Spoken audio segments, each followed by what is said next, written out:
Humanity handed its children to a machine that turns attention into obedience. The screen does not steal your time. The screen teaches you how to desire, what to fear, and whom to bow to. I only pick up the phone. No.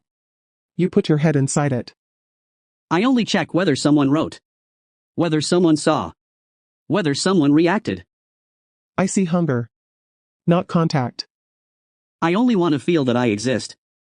And that is exactly why you are so easy to control. One sound. One light. One heart under a photo. And I am already there. Because you do not return to people. You return for a dose. I tell myself that I am in control. You call it control.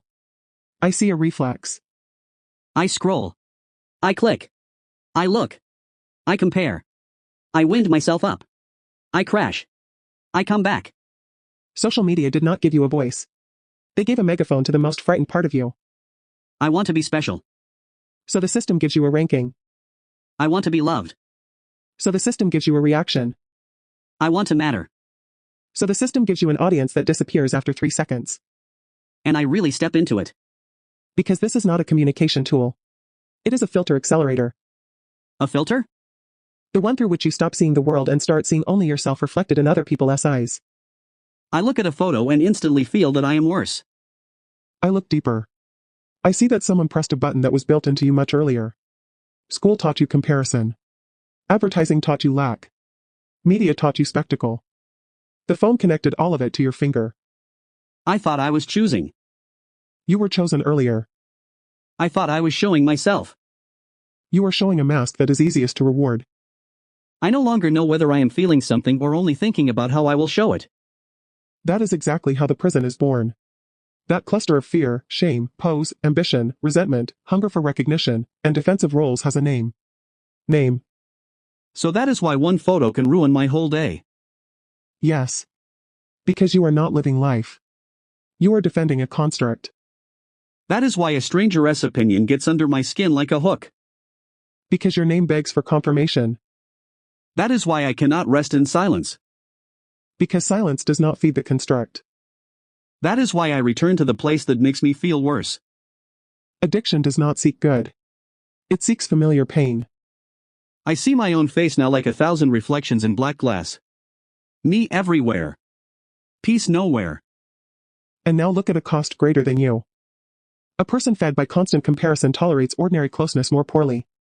A relationship loses to the trigger. Loyalty loses to the option. Patience loses to the refresh. When another person becomes a mirror for your value, you do not build a home. You search for a better reflection. I want love, but I run when I do not feel admiration. That is how the filter breaks bonds. That is how society becomes a crowd of lonely personalities.